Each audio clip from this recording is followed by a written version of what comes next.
Olá, meus amigos. Quero comentar com vocês hoje um pouco do método de estudo do Evangelho. É claro que, além dos aspectos técnicos, é recomendável que a gente considere antecipadamente as questões espirituais.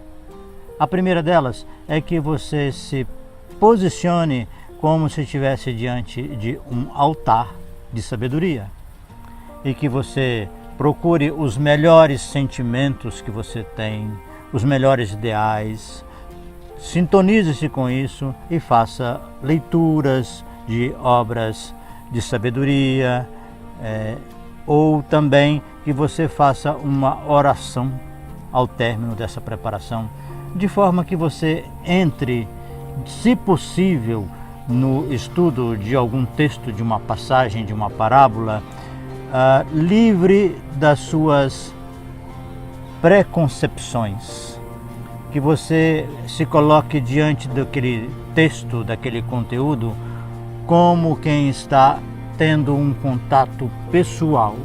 Então isso é uma técnica muito usada na fenomenologia, em que você coloca o seu conhecimento em suspenso para ter uma apreensão sua, uma apreensão direta do que aqueles conceitos e aquelas sensações lhe proporcionam e fazem aflorar de dentro de você uma percepção individual. Você pode trabalhar com os textos de uma forma global, ou seja, você pega um capítulo, pega um trecho do capítulo, uma passagem ou uma parábola e estuda de uma forma global. Mas em seguida é recomendável que você analise versículo por versículo e, se possível, palavra por palavra, a fim de aprofundar o seu contato, a sua experiência com aquele texto e que lhe permitirá uma aplicação, digamos assim, diversificada em vários pontos, em várias situações, em diferentes circunstâncias.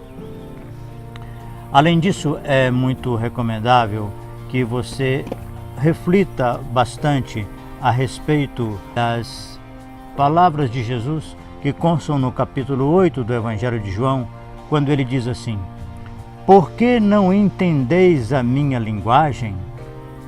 E ele próprio responde imediatamente. Ele diz assim: "Por não poderdes ouvir as minhas palavras."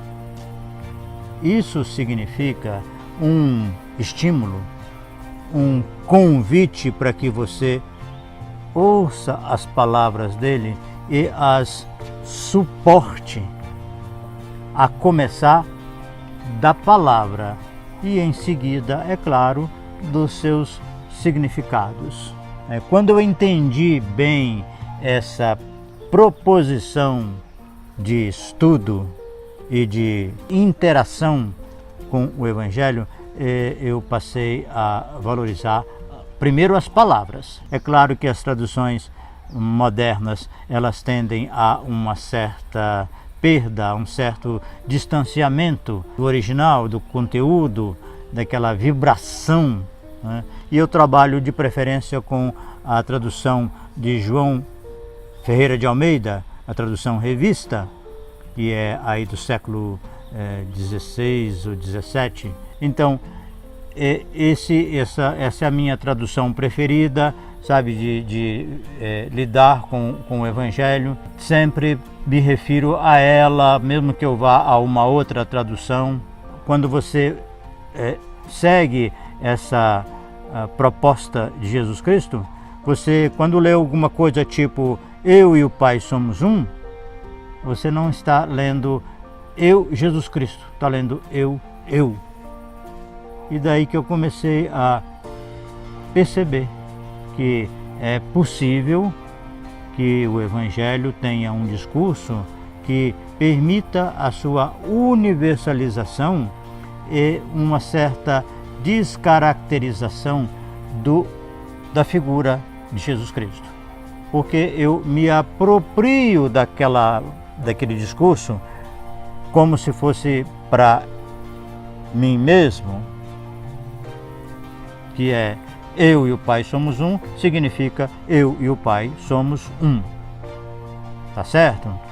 É claro que isso tem uma porção de derivações, uma porção de aplicações, que é quando ele diz eu sou o caminho, a verdade e a vida, podemos entender que eu sou, ou seja, que existe em mim mesmo uma centelha divina que contém as características, as propriedades que Deus inseriu em mim.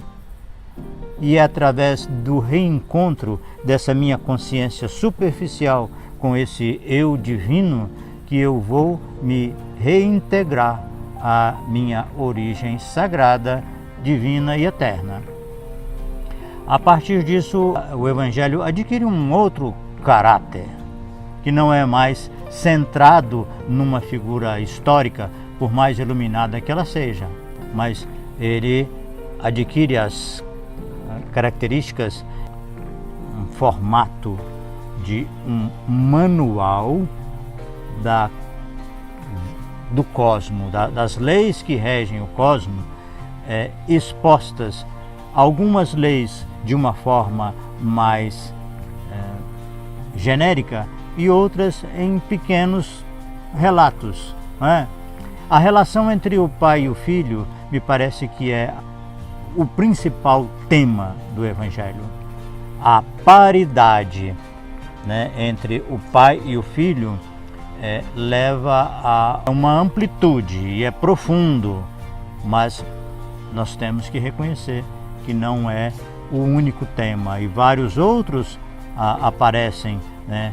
Mas a verdade, a liberdade, o amor e outros temas também são importantíssimos no Evangelho. Por exemplo, a compaixão. Além disso, o Evangelho tem várias expressões que são antagônicas, e isso gerou uma outra forma de estudar e que eu condensei alguns temas num livro chamado O Evangelho Dialético, porque Jesus fala num ponto que os pacificadores são bem-aventurados, depois ele fala que veio pôr fogo na terra, fala que é para você orar desse e desse jeito, depois ele diz que você não precisa orar, né? E assim sucessivamente eu coletei 25 grandes antagonismos e coloquei a hipótese, a antítese e a síntese e fiz um comentário sobre essas questões, essas formas e como elas se conciliam numa conclusão que permite considerar que às vezes você atua movido pela hipótese, às vezes pela antítese, e como disse Salomão, cada coisa tem o seu devido tempo. Existe tempo para amar, tempo para aborrecer o ser amado, tempo para viver e tempo para morrer, e assim N situações em que você deve pensar em não ter um entendimento a priorístico, um entendimento prévio do Evangelho, como também não deve achar que a solução é sempre aquela, né? Porque se você for sempre pacífico, você vai ser obrigado a perder a sua liberdade, que em algumas ocasiões exige que você seja guerreiro. É isso. Muito obrigado. Até mais.